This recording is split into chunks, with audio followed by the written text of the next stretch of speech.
Welcome to the Great Science Share for Schools lesson, created by me, Dr Anjana, with the Primary Science Teaching Trust. In this video, you'll learn all about rocks and fossils. You'll be inspired to ask your own questions, do your own investigations, and of course, share your ideas with us. Hello, I'm Dr Anjana Khatwa, and I'm here in Lyme Regis on the Jurassic Coast. In this video, we're going to explore the different types of rocks, and especially one type of rock, a sedimentary rock. We're going to explore why that's special and the secrets that it tells us about ancient life on Earth.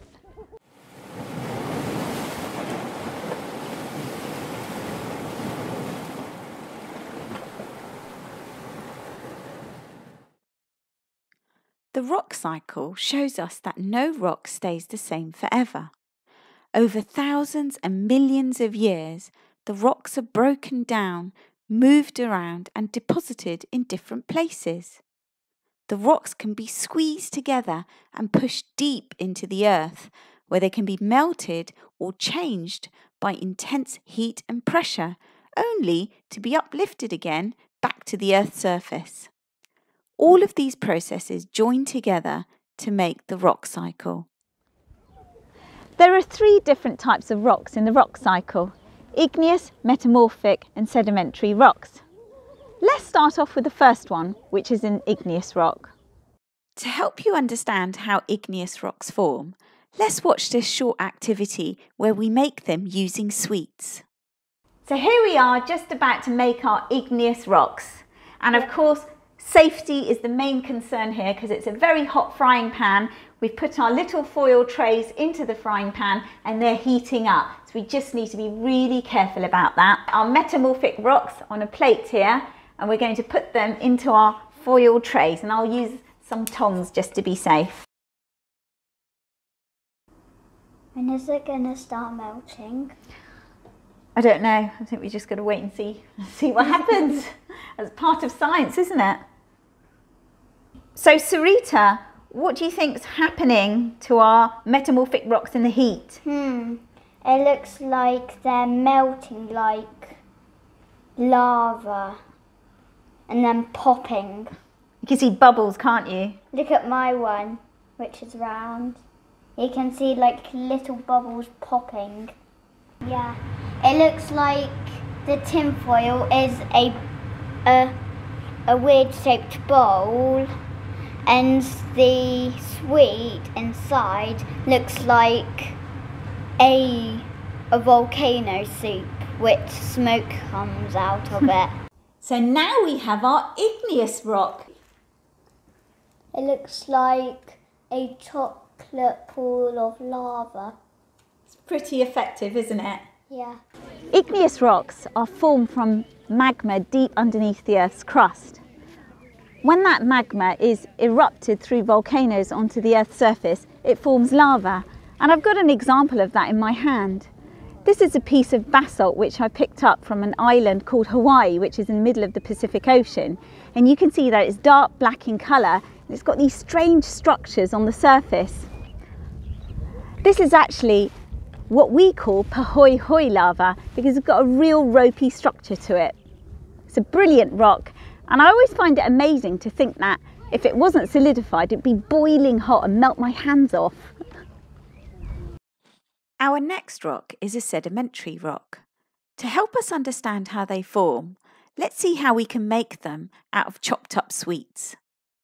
Now, what do you think they are representing? These chopped Rocks. up? That's right. We talked about sedimentary rocks last time. Can you remind us?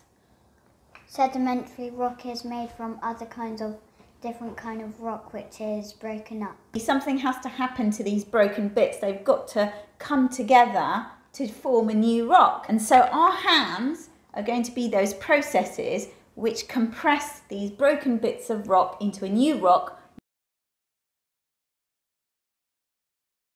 Right, should we hold our first rock type up of the rock cycle? We have a sedimentary rock. Look at that. Cool, huh? Yeah. Sedimentary rocks are made from the broken pieces and bits of other rocks. And I've got a really good example in my hand here. This is chalk. In this particular example, This chalk is made out of the billions and billions of dead bodies of tiny microscopic organisms called coccolithophores. As the bodies of these microscopic creatures died in ancient oceans, they fell down to the bottom of the seabed and become squashed together to form this beautiful white rock. Our third type of rock is metamorphic rocks, and these rocks are formed deep underneath the Earth's surface. Let's see how we can make metamorphic rocks from sweets using our hands, a little bit of heat and pressure, and a plastic bag. Now, of course, in the rock cycle, the rocks are moving around the Earth all the time, changing. And one of the next rocks in the rock cycle is called a metamorphic rock. A metamorphic rock is when it gets heated up with pressure and heat and it changes completely. Deep inside the Earth, where sedimentary rocks can actually be buried, there's intense heat and pressure, and it completely changes the rock into a new rock. We're going to put our rock inside a plastic bag. So what we're going to do is we're going to gradually squeeze our rock with our hands. You can even bash it like that. This is literally what's happening inside the Earth. These sedimentary rocks, when they get buried deep inside, are subject to intense pressure, and the heat of our hands actually starts to melt. And there is our second type of rock, our metamorphic rock, which was formed from our sedimentary rock, which was subject to intense heat and pressure using our hands. I wish I could taste a bit. I don't know. I personally wouldn't eat metamorphic rocks, but you can have a go if you want. How is it? Warm. I like it. Okay, fair enough. There you go. Metamorphic rocks are the tastiest I think I rocks. can taste every single taste. I've got a really good example in my hand here, and this is a piece of marble. What's happened in this case is that there's been a piece of limestone or chalk that's been subject to intense heat and pressure deep underneath the Earth's surface. And what's happened is that that limestone has been completely changed under those conditions to form a brand new rock, which is marble. And I can see that it's a really resistant, hard rock. But what's really beautiful about it is you can see the crystals sparkling in the sunlight.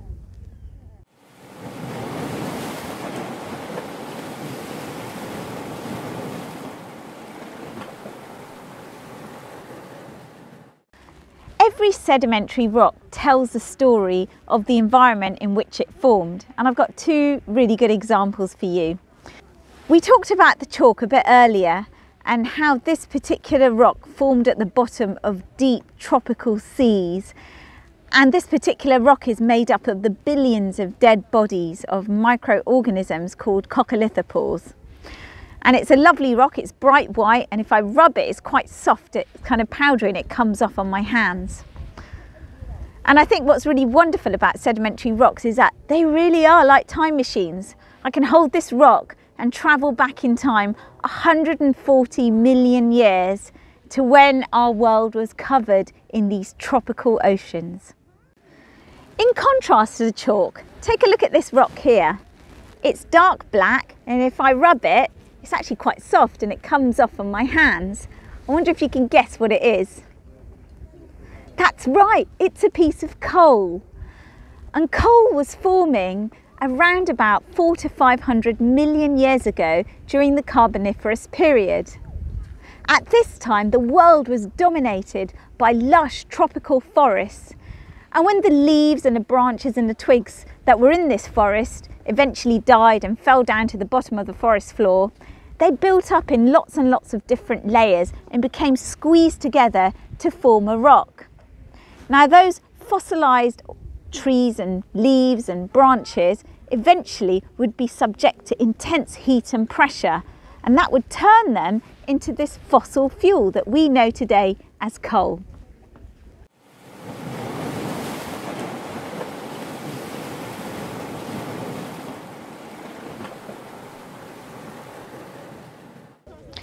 Now the rocks that you see behind me in these cliffs are all sedimentary rocks.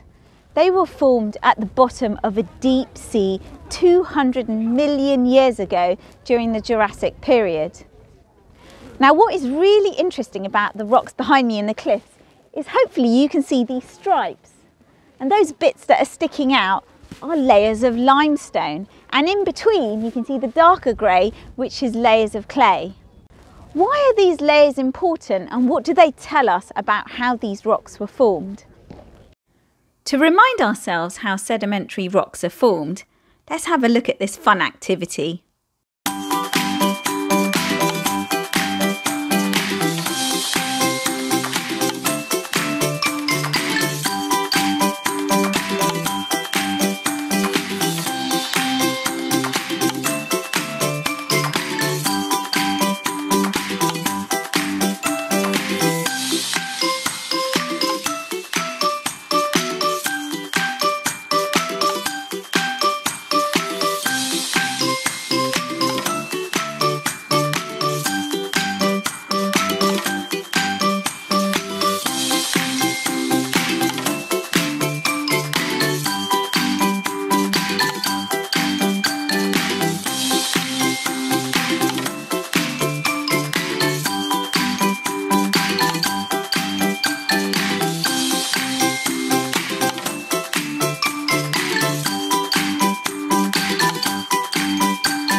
Geologists are really interested in the story that rock layers can tell us. And when we look at cliffs like this, the rule of thumb is that the oldest rock layers are at the bottom and the youngest rock layers are at the top. And to illustrate this, I'm just going to use this book that my daughter has written, inspired by the Polar Express. If you've ever read a book, you'll know that the story starts on the front page, and as we go through the pages, the story develops and eventually you get to the end. So, I'm going to turn the book upside down because the first page of the story should be at the bottom. As we go up through the pages of the book, the story continues until we get to the very end. Now this is very similar to the cliffs behind me. The oldest rock layers, so the first part of the story, is at the very bottom, and then as you go up through the cliff layers, the story gets younger. So coming back to the Jurassic coast, let's talk about why the rocks here are special. If you're very lucky to come to Lyme Regis or Charmouth and walk along the beaches, you might find something very special in the rocks that you pick up. Take a look at this. What do you think that might be? That's right, it's a fossil. And it's not just any fossil, it's a fossil ammonite.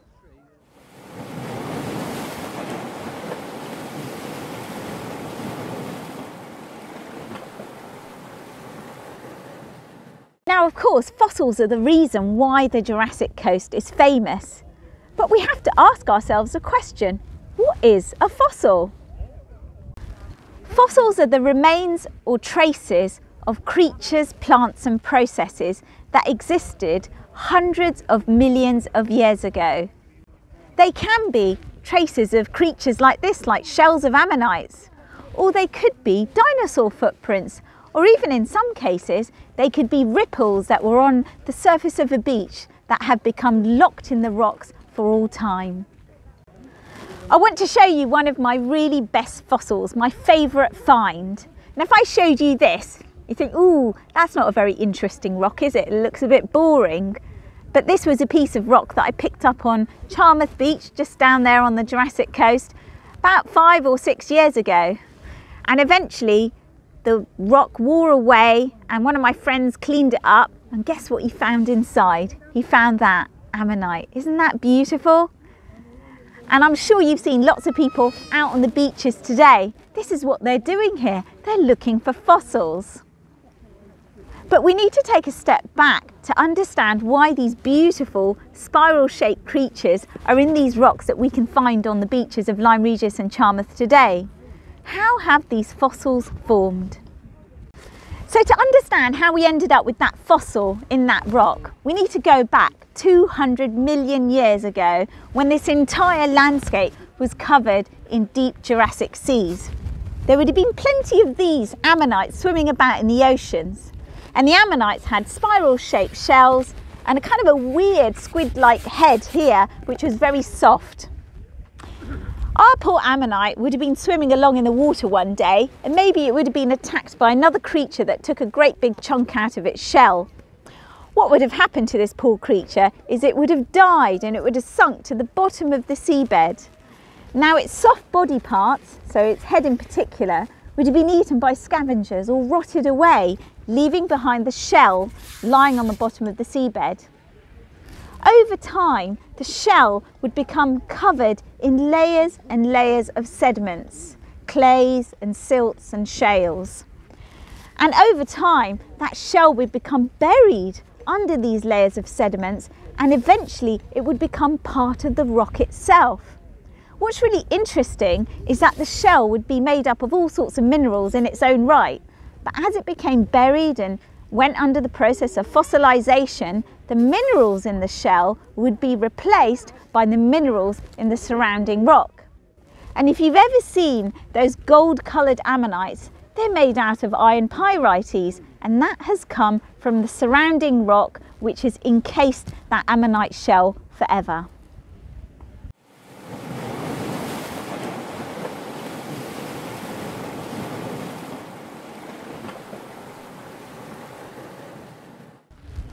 So in order to find out how our ammonite ends up in the cliffs on the Jurassic coast and then pops out onto the beaches for you to find today, we're going to do a little experiment. You're going to need 4 or 5 pieces of Play-Doh like this, a lolly stick, and also a button, which is going to be our ammonite. So at the beginning of our story, our ammonite is swimming through the water and somehow gets attacked by perhaps an ichthyosaur and has a massive chunk taken out of it. It dies and it sinks to the bottom of the seabed. So what you want to do is really squish your button or ammonite into the Play-Doh itself, because that's the bottom of the seabed. Do you see that? So just squish that in. What happens, as we know, is that the soft part of the ammonite, the head and the body, get eaten by scavengers or rot away. And eventually over time, the shell of the ammonite is covered by a layer of sediment, because remember, it's still at the bottom of the seabed. So what we're going to do is we're going to put a layer of sediment on top. What it does is it covers up our ammonite, and eventually what will happen is that the shell of the ammonite will go through a process of fossilization, which means it turns into a fossil which becomes part of the rock.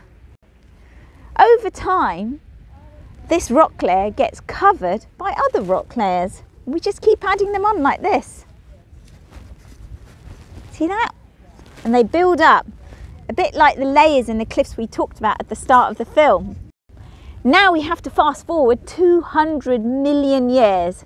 So we're going to fast forward our geological time clock to today, where these rocks are exposed on the cliffs of the Jurassic coast today. Now there's a very special process called erosion, and this lolly stick is our process of erosion. And the process of erosion is actually the sea and the waves coming in, washing up the beach and taking great big chunks out of the cliff and washing them away. So we're going to pretend that our lolly stick is actually the waves of the sea coming in and taking great big chunks of the cliff away. And what we can do is just use our lolly stick to erode our cliffs. And I wonder what you think will happen. Do you think our fossil will fall out? Do you think we'll find it? Let's find out and see what happens. Erosion is a powerful process that keeps the Jurassic coast looking beautiful and scientifically important. The waves wash up the beach and bite away big chunks of the cliffs right down at the bottom. What happens is that this causes the cliffs to become unstable and literally fall down. In April 2021, there was a huge rockfall, a landslip at Seatown Beach on the Jurassic coast. This would be one of the largest landslips on the Jurassic coast for over 60 years. The Seatown landslip is as large as 3 football pitches, which means it's an enormous pile of rocks sitting on the beach.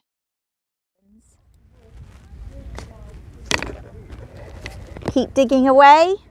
Look at that, I can just see, can you see what's poking out of the cliffs there? I wonder if it will fall out eventually. Let's keep eroding our cliffs.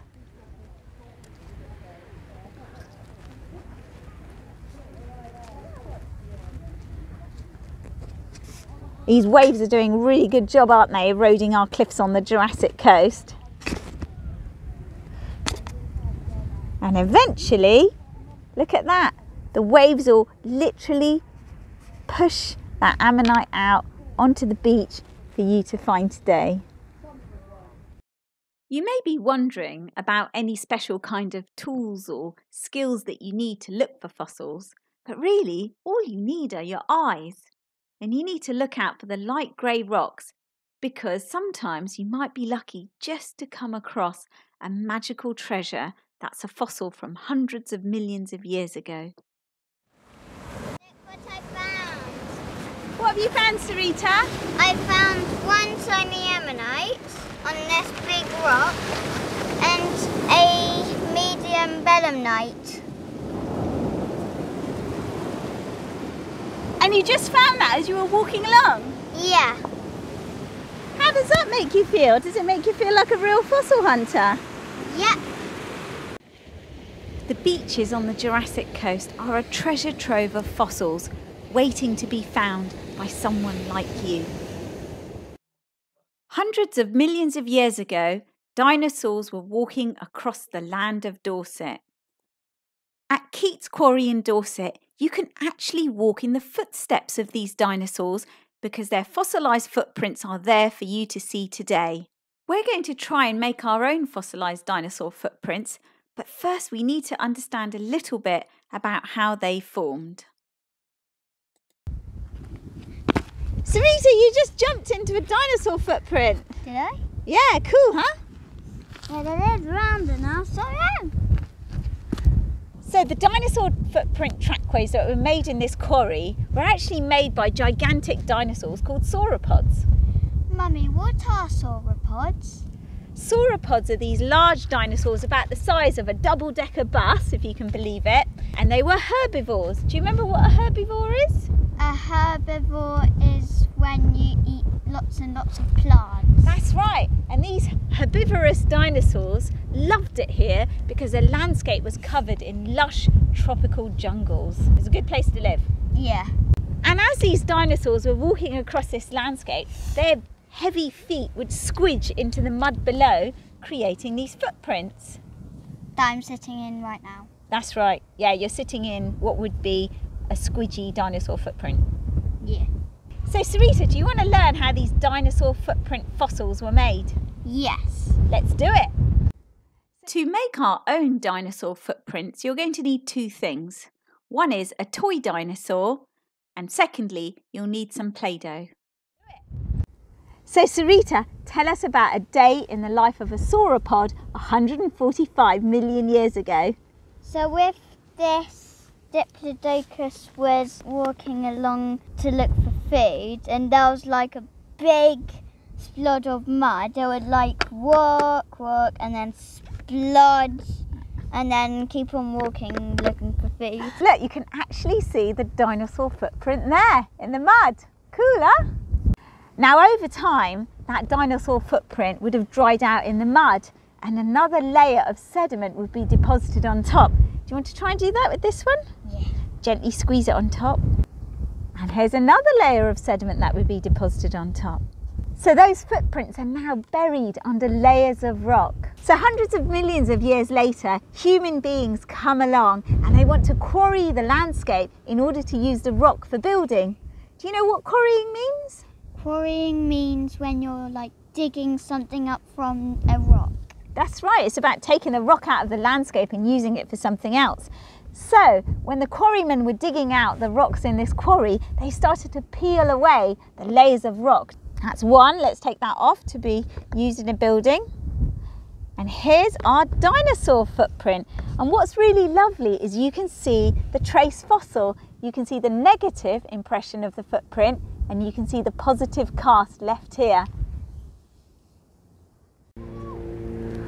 Fossils are a really critical piece of the puzzle to help geologists and paleontologists put together a story of the ancient past. By looking at fossils like this that come from these rocks, we can begin to understand what life was like almost 200 million years ago. We can look at the fossils, we can look at the rocks and put that story together. So whenever I hold a rock like this in my hand, I'm literally being a time traveller. I'm holding this rock and I'm looking at that fossil and I'm able to go back 200 million years ago in my imagination and just think about what the world used to be like. So next time you look at a rock like this, particularly with a fossil, just think to yourself, you're holding a time-travelling rock machine. I'm sure you've got lots of great questions you want to ask, and perhaps you have some of your own investigations that you want to share with us at the Great Science Share for Schools. Why not use the Uploader or Twitter to pose these questions to us?